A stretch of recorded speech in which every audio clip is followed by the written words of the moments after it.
Welcome to News You Can Use, presented by Supreme Lending. News You Can Use offers timely information related to the housing and housing finance industry that we believe will benefit you and your customers.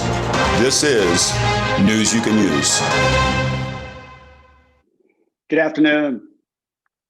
We started this year, unemployment was 3.5% in America, 50-year low. Interest rates were around 3.5% as well, and they were at generational lows. The Dow Jones Industrial was around 29,000. And in talking to Doug Duncan, the chief economist with Fannie Mae, we were projecting about a 2.3% increase in housing sales, kind of everything in a Goldilocks situation. The economy as good as it's ever been, housing ready for a great year, and we got off and running. January 15th, kind of underneath the radar, this first coronavirus was confirmed, or first person with coronavirus was confirmed here in the United States of America. And of course, since then, just 2.5 months later, all of our lives have been radically affected in one way or another.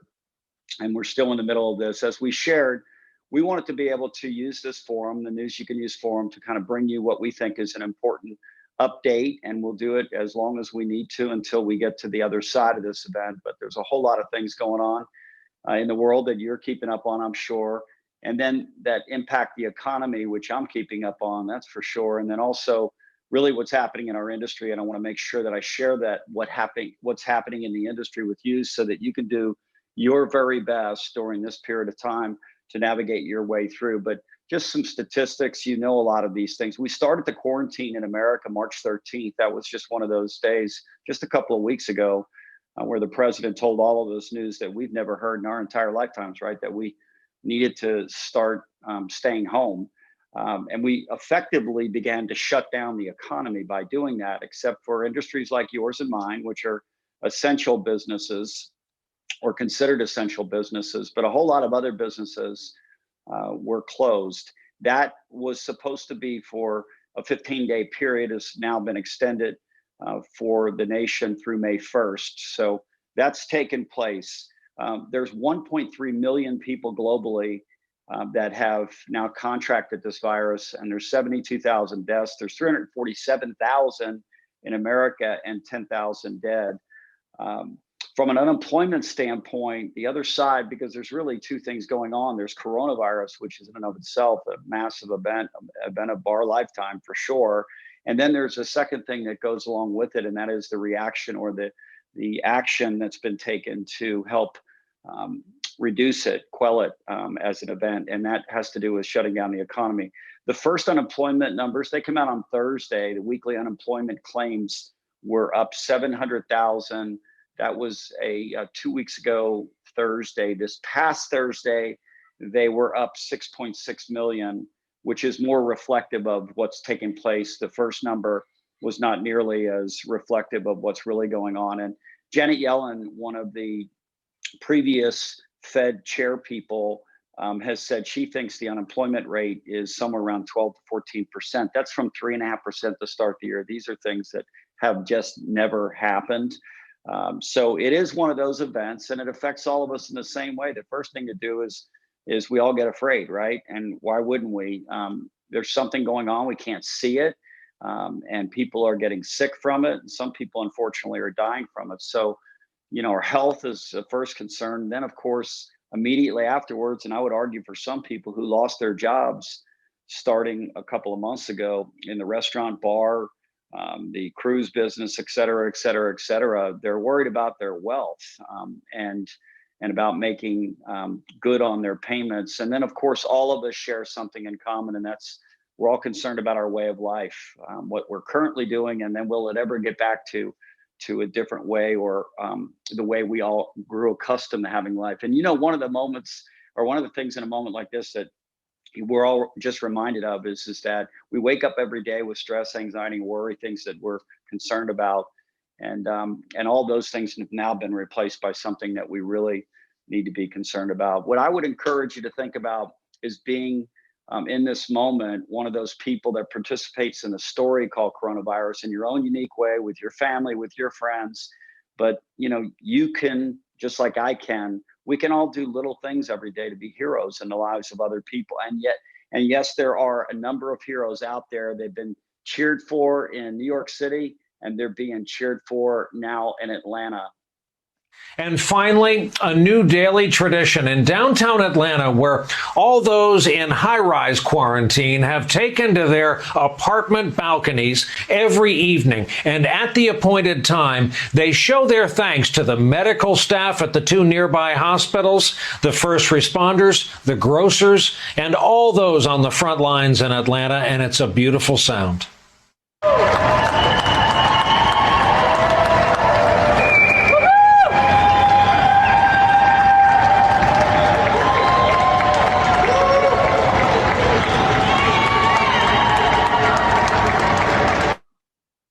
That's the best of us here in Atlanta, recognizing the rest of us, those that are out there. I've said from the very beginning, when folks at Publix who have, service jobs, I don't think a lot of them a month ago really understood maybe some of the risks that they had, but they continue to show up and do their job every single day. And so I'm just grateful that there's people out there that are continuing to do those things. And again, whatever it is that you can do in your own way to get fear out of the way so you can operate from faith and pour into someone else's life, I strongly suggest you do it.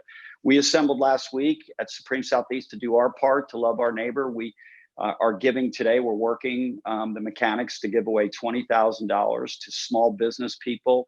That was a part of our Personal Professional Best program to play smart together, which we did, and there's a number of winners out there. I've seen emails back and forth already that have already thought about where they want those dollars to go. And I just want to let all of you know that is Supreme Southeast way of participating a little bit in doing its cheer for all of the people that are out there that maybe are in some way without work right now, whatever, restaurants, dry cleaners, it doesn't matter. We want to help our local neighbors. So anyway, and then we're also going to do what we're going to do today, which is just to give you an update, try to give you the best perspective we can. When we had our program a week ago, we talked about the way out, right? The road to recovery. What is it going to take for us actually to get from this event to a place and an outcome that is going to be much better? And we checked some boxes, but I want to remind you of those boxes. The Federal Reserve, they're in charge of monetary policy here in America. They stepped in and have continued to every single day not only support liquidity in the financial systems, but they're coming up with new programs almost daily to make sure that they keep us from getting into a place of contagion, which would keep us from or would slow down a recovery. So they've done a great job, in my opinion. Yeoman work has been done. The good news is they had a play out of the playbook because we had the financial crisis just 12 years ago.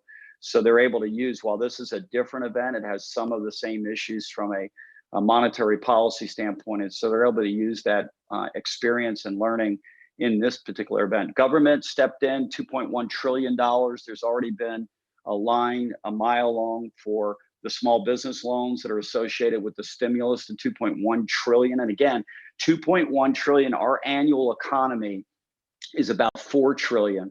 So the government has sized up this economic problem and then sponsored a communication of dollars from what they've sized up to backfill, if you will, the need that exists to keep the economy at least at some stable place, albeit it's going to be shrinking, but it's also going to give this, and as I referred to it the last time around with you, it's going to be tailwinds, that is the fiscal policy, because it'll solve some short-term issues for individuals, but in the long run, it'll act as hopefully a tailwind for all of us as we turn business back on in America. And finally, the most important part of the road to recovery is going to be the issue of coronavirus itself. And there's some decent news out today from overseas and from here. It appears like maybe there's a bit of a flattening that's starting to take place. We'll know more, but we've been prepared in the last day or two. We've been talked to by the president and almost anybody else that is an expert on this topic, that the next week or two in America, at least from a statistical standpoint, the number of people dying is going to increase. That was to be expected, but it's not going to be easy to swallow the numbers. If we talk about just the economy, what's happened in the short run, I mentioned 6.6 million people filing for unemployment last Thursday. We had an unemployment number on Friday. It didn't really capture the full impact of what happened in March because this event was unfolding during the second half of March to a great extent. So unemployment went up to the mid-5 range from 3.5. As I already have said, we've lost about 7.5 million. The number is really closer. They're estimating right now to 10 to 12 million jobs in the country. One of the guys that I really follow is a guy named James Bullard, who is one of the Fed presidents in the center of the country in St. Louis, and his communication on this topic over the weekend on Face the Nation, he was sober, but he was also pretty reasonable in terms of his optimism. Their projection is that unemployment could actually get up in the next couple of months to 30-some%, which is, I would just strongly suggest you not pay too much attention to the employment news, because we're going to see this event where things are going to go straight down, because we basically have shut the country off. That's akin to just turning the light off, and we turn the economy's light off with the exception of some essential businesses, including ours. And then they're going to attempt to turn it back on. So we'll see. One of the byproducts of this event has been the issue in our business, and I'm going to shift now to our business, which is having to do with the issue of forbearance. So there is this bailout that is essentially necessary at this point. What's happening is and I mentioned this the last time we were together, but it bears repeating. So part of the government's plan was to offer forbearance on government-backed mortgages, FHA, VA predominantly, but there's similar ideas being offered to, being talked about with Fannie Mae as well. But the idea of forbearance is that the consumer could get a 3-month, 6-month, 12-month where they get to stop paying. Now, there's a lot of mechanics to work these things out, just like small business loans are being offered through the stimulus program. There's just the day-to-day, there's the we're doing it, and then there's the day-to-day how to do it. One of the things that's happened in the servicing business in our industry is, most people didn't know this, but when a borrower does not pay their monthly mortgage payment, the servicing company, the loan servicer, still has to advance those monies onto the bondholders on behalf of Fannie Mae, on behalf of FHA and VA or Ginnie Mae's securities.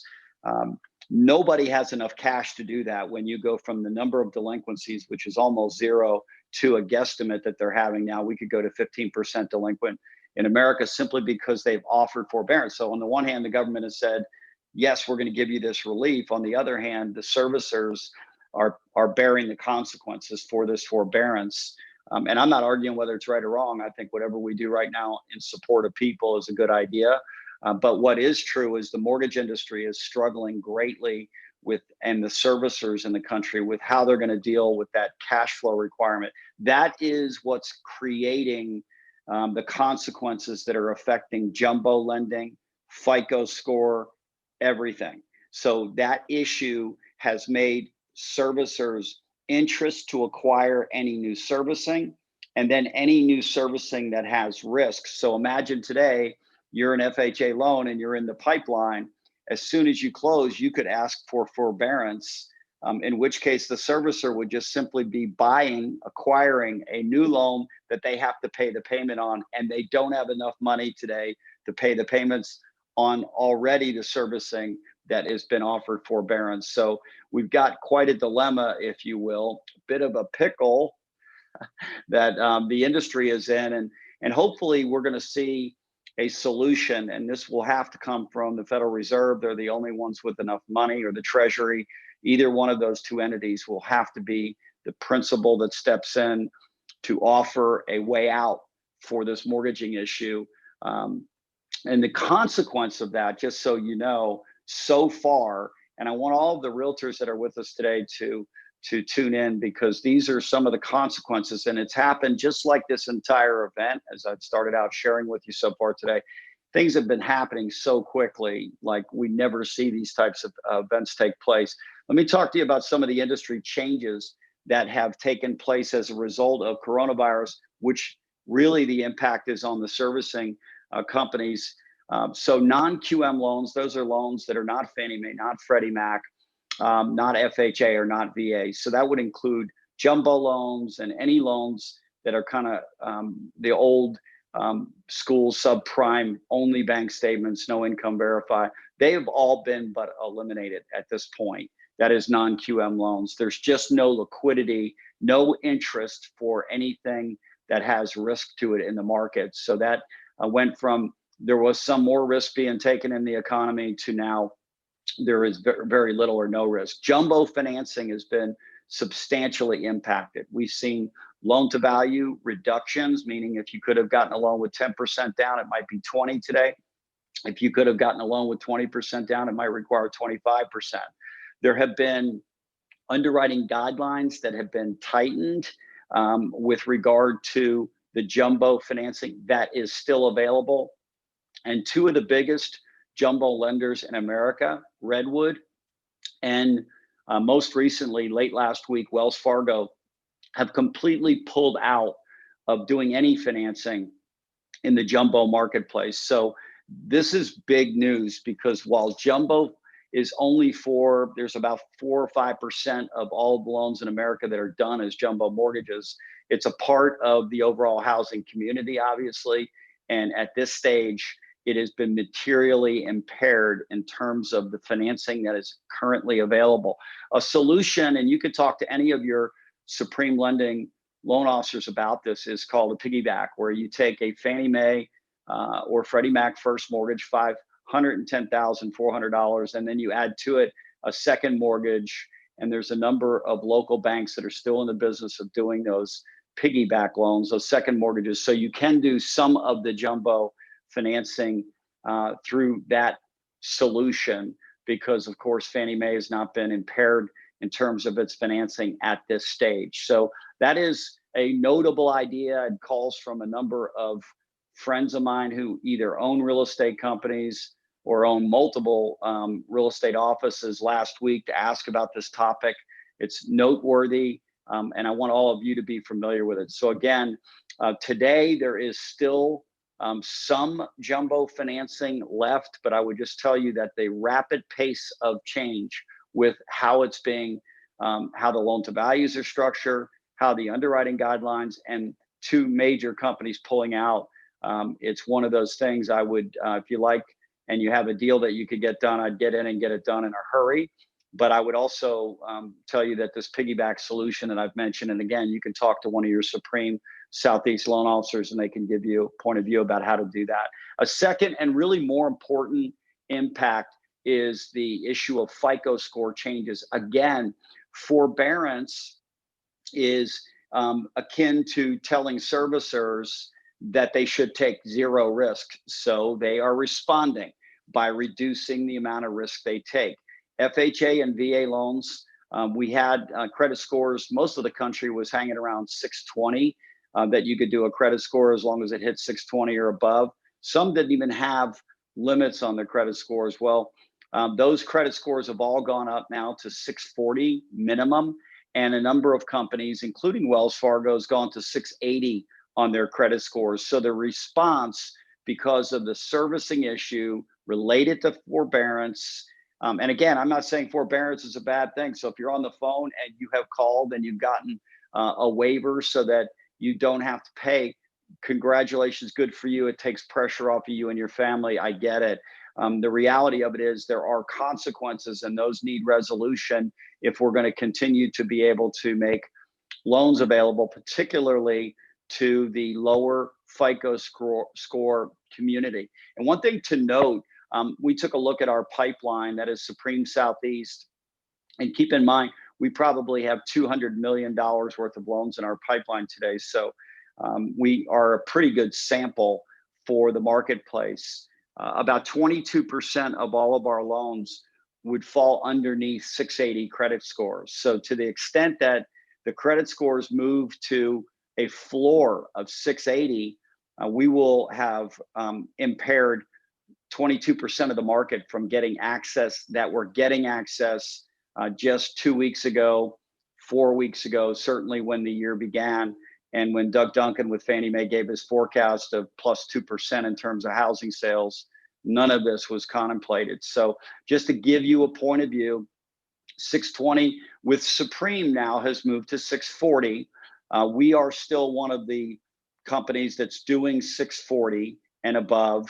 But a number of companies have gone to 660 and a number of companies have gone to 680, as I told you, notably Wells Fargo. One thing to share with all of you, realtors, all of you loan officers, if we have pre-approval letters, if you do as a realtor, you have customers that have been out shopping for 3 months, 6 months, have not gotten under contract yet, you want to make sure that they check back in on the credit score, because to the extent that they would have been 625 would have been approvable as a credit score just a month ago, today that number could be as high as 680, depending upon the lender who issued the pre-approval letter. And so I would be very, very, very mindful, if you're a realtor out there today, to make sure that your pre-approved customers that are out shopping today, those that are still out looking to buy, that they check in with regard to their credit score, because they could in fact have a pre-approval letter that doesn't currently meet conditions. And of course, those are all communicated in these pre-approval letters, that things can change. And in fact, we usually don't see the kind of change that we've seen, but it would be important for you to check in with your customers. One thing I will tell all of you as realtors today that are joining our program is that we have one of the top credit experts in the country that is working with our organization, Lisa Myers. Lisa joined us, fortunately, just in the last couple of months. She had worked for Credit Technologies, one of the biggest creator of credit for our industry. They work directly with the repositories themselves, that is Credit Technologies. So Credit Technologies provides us all of our credit reports with our customers.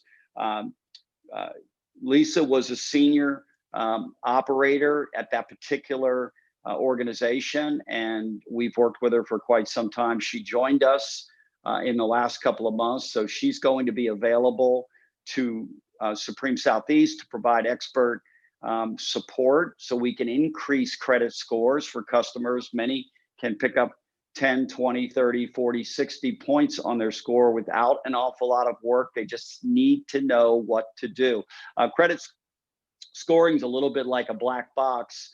Fortunately, we have somebody who takes them apart for a living called Lisa Myers, and she's not only trained our folks, but she's going to be training the real estate community. We're going to be creating a forum probably starting a week from Friday, where you as realtors can bring your customers that are out shopping right now that may be under 640 with their credit scores, and we can have a forum and teach all of them how to improve their credit scores, because everyone can improve their credit score if they know what to do.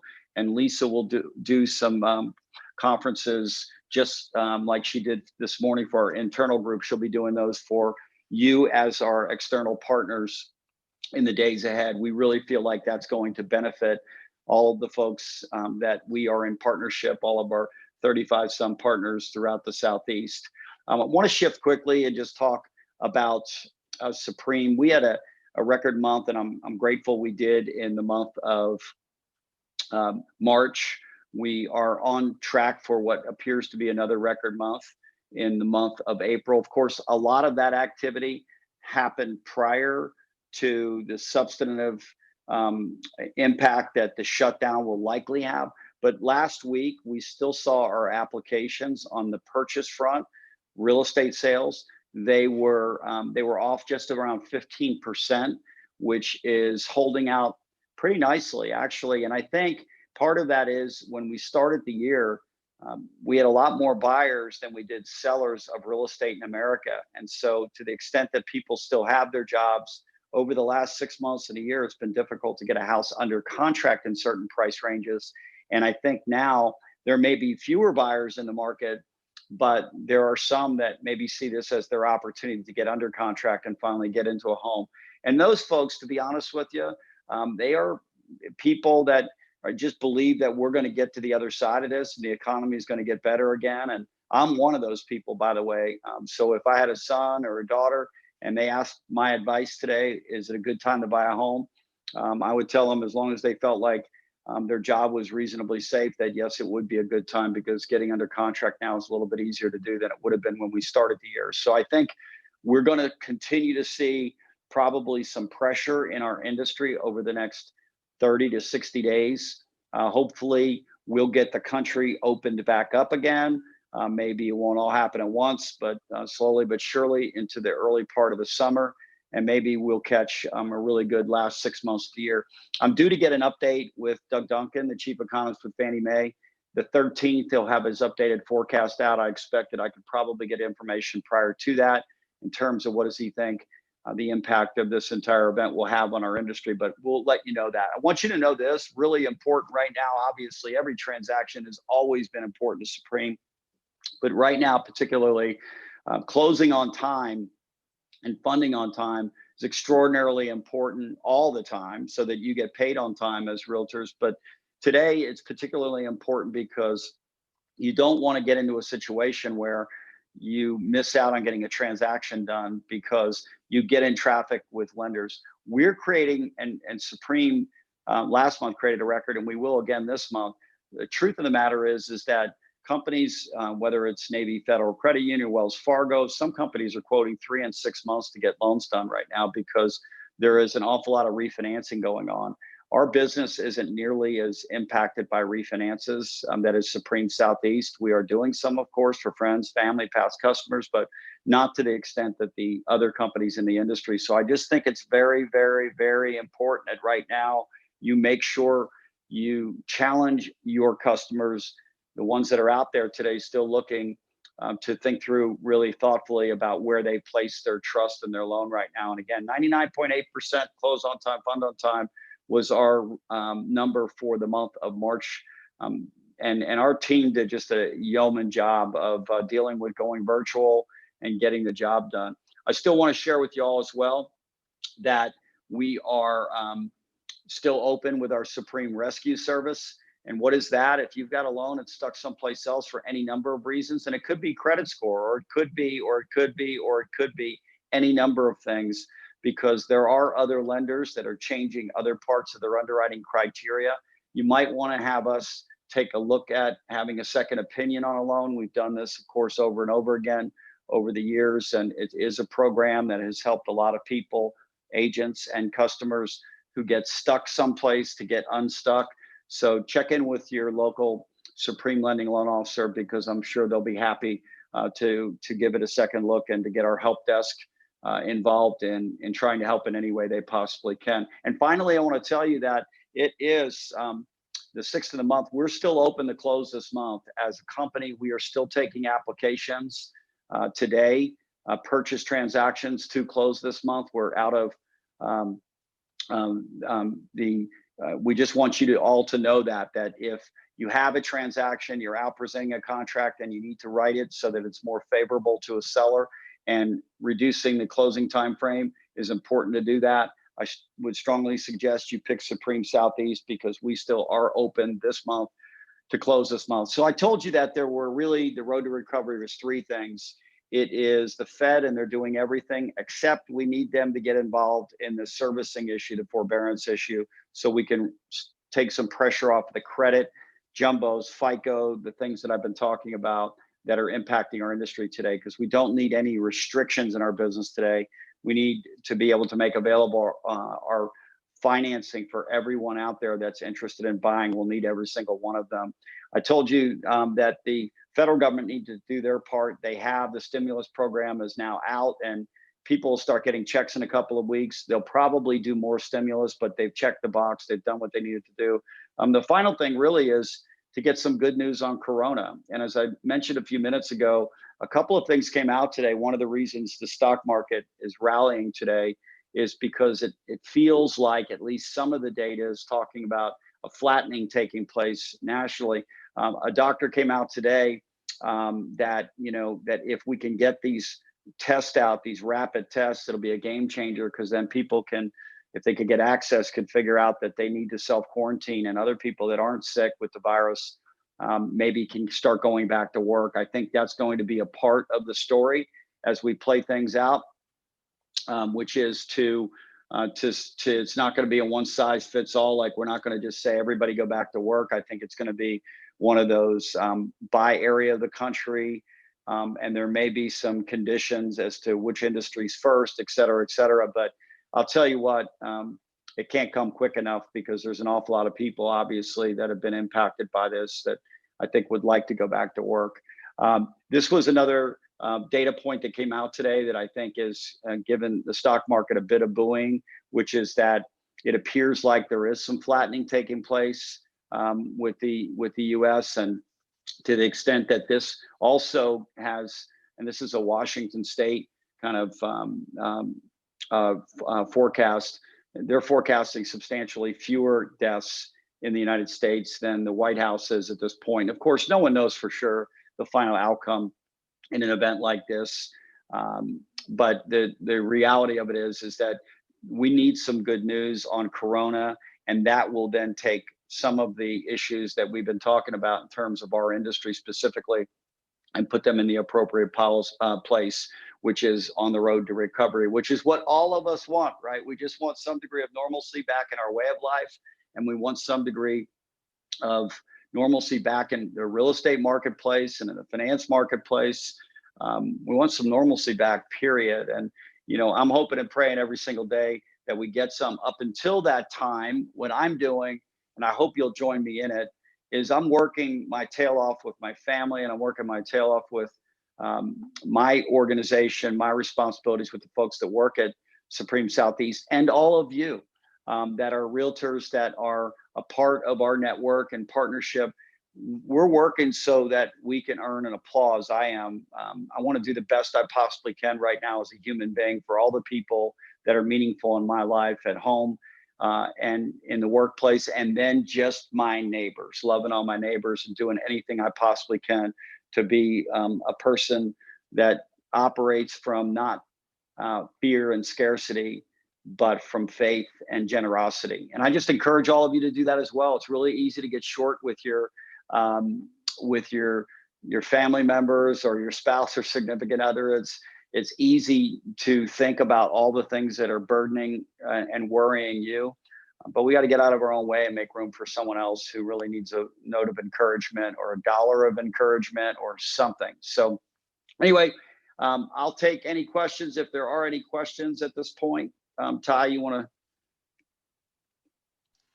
Yeah, I've been sending folks a message via the chat, but if you use the raise your hand function, which you can find in the participants pane on the bottom, if you raise your hand, then we can unmute you and you can ask a question, and that'll help keep it orderly so we can just go one at a time and we'll get people first come, first serve. All right.